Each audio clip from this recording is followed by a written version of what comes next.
Friends, welcome to my channel. ఈరోజు నిండు నూరేళ్ల సావాసం సీరియల్లో ఏం జరుగుతుందో తెలుసుకుందాం. రాథోడ్ ద్వారా నిజం తెలుసుకున్న భాగి అమర్ దగ్గరకు వచ్చి గుర్రుగా చూస్తూ ఉంటుంది. ఏంటి అలా చూస్తున్నావు అని అడుగుతారు అమర్. నీ గురించి ఇప్పుడే నిజం తెలిసింది, నీ గురించి తప్పుగా అర్థం చేసుకున్నాను అంటూ చుడిదార్ వేసుకోమని ఎందుకు చెప్పారని అడుగుతుంది భాగి. అమర్ తడబడుతూ రన్నింగ్, జంపింగ్ అన్నింటికి కంఫర్ట్గా ఉంటుందని అనడంతో నేనేమైనా ఒలింపిక్స్కి వెళ్తున్నానా, అవన్నీ ప్రాక్టీస్ చేయడానికి అంటుంది భాగి. భాగికి ఏం చేసిన అరవింద్ గన్ స్ట్రక్ అవడంతో షాక్ అవుతాడు. ఇన్ని రోజులు లూజు అంటుంటే ఏమో అనుకున్నా కానీ నిజంగా నేను లూజే అంటుంది భాగి. నిజం తెలిస్తే నిదానంగా ఉంటుంది అనుకుంటే ఇలా కారాలు మిరియాలు నూరుతుంది ఏంటి అనుకుంటుంది ఆరు. మీకు ఇక్కడ చాలా పనులు ఉన్నట్టున్నాయి, మీ పనులు ముగించుకుని ఇంటికి వచ్చేయండి, నేను వెళ్తున్నా అంటూ బయలుదేరబోతుంది భాగి. మిస్సమ్మ ఆగు ఆగు అని ఆపుతాడు అమర్. సారీ చెప్పండి అని అనగానే అమర్ సారీ చెప్పబోతాడు. అప్పుడే అరవింద్ వచ్చి భాగి మెడ కత్తి పెట్టి దగ్గరకు వస్తే దీన్ని చంపేస్తాను బెదిరిస్తాడు. నీకు కావాల్సింది నేను కదా, నేను వచ్చేస్తాను, మిస్సమ్మను వదిలిపెట్టు అంటాడు అమర్. నాకు కావాల్సింది నీ ప్రాణం కాదు అమర్, నువ్వు ఏడవడం, నీ ఓటమి కావాలి అంటాడు అరవింద్. మిస్సమ్మ నీకేం కాదు, నేనున్నాను అంటాడు అమర్. నీ భార్యకి ఏమైనా చెప్పాలనుకుంటే ఆఖరిగా చెప్పు అంటున్న అరవింద్తో, చెప్పాల్సింది నేను కాదురా, నీ వాళ్ళకి ఏదైనా చెప్పాలనుకుంటే చెప్పుకో, ఈరోజు నువ్వు చచ్చిపోతావు అంటూ అమర్ తన పక్కనే ఉన్న బకెట్ను తంతాడు.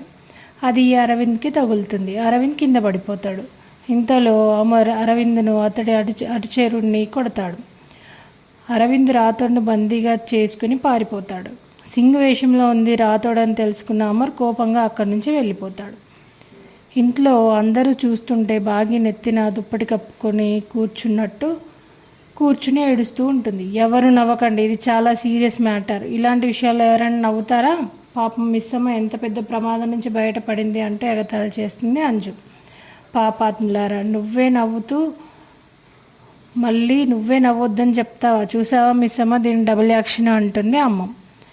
మీ అందరికీ నేను లోకు అయిపోయాను కదా, ఆయనేమో నా ప్రాణాన్ని పణంగా పెట్టారు, అంజుకేమో నన్ను చూస్తే జోకర్లా అనిపిస్తుంది, అంతే కదా అంటుంది మిస్సమ్మ. ప్లీజ్ మిస్సమ్మ, నీ ఫేస్ కాస్త వేరే సైడ్కి తిప్పుకోవా, నాకు నవ్వు ఆగడం లేదు.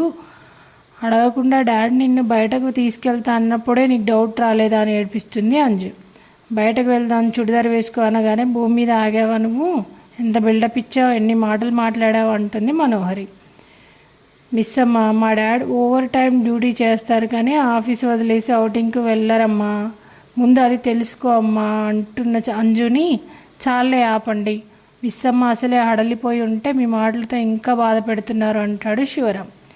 పొట్టి, నువ్వు మిస్సమ్మను ఓదార్చకపోయినా పర్వాలేదు కానీ బాధ పెట్టకుండా ఉండు చాలు అంటుంది నిర్మల.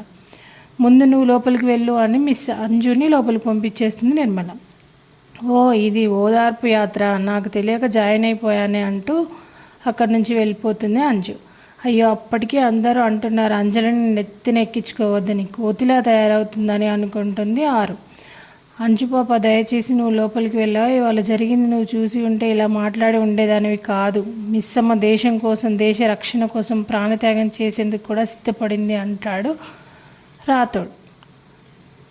మీరందరూ తనను చూసి గర్వపడాలి అంటున్న రాథోడ్ని ఆపి, మిస్సమ్మ ప్రాణత్యాగం చేయాలనుకోలేదు, మీరు బలవంతంగా లాక్కోవాలనుకున్నారు అని అందరూ నవ్వుకుంటూ ఉంటారు. మిస్సమ్మ ఛాలెంజ్ చేసి అమర్ రూమ్లోకి వెళ్తుంది. కోపంలో స్పీడ్గా వస్తున్న మిస్సమ్మ జారి పడబోతుంటే అమర్ పట్టుకుంటాడు. ఇద్దరూ ఒకరి మీద ఒకరు పడిపోతారు. ఇంతలో ఆరు వచ్చి వాళ్ళని చూసి సిగ్గుపడుతుంది. భాగి మాత్రం అమర్ మీద నుంచి లేచి తిడుతూ, అక్కలా నేను చచ్చిపోతే బాగుంటుంది అనగానే అమర్ భాగి నోరు మూస్తాడు. పక్కనే ఉండి చూస్తున్న ఆరు ఎమోషనల్గా ఫీల్ అవుతుంది. మాట వరుస కూడా ఇంకోసారి ఆ మాట అనకు మిస్సమ్మ, నీకేం కాదు, కాకూడదు, కానివ్వను అంటాడు అమర్. భాగిపై అమర్ది ప్రేమ, బాధ్యత. మనోహరి తర్వాతి ప్లాన్ ఏంటో తెలుసుకోవాలంటే రేపు మన ఛానల్లో పోస్ట్ చేసే వీడియో చూడండి. ఈ వీడియో మీకు నచ్చితే లైక్ చేయండి. ఇలాంటి మరిన్ని అప్డేట్స్ కోసం మన ఛానల్ని వెంటనే సబ్స్క్రైబ్ చేసుకోండి. Thank you.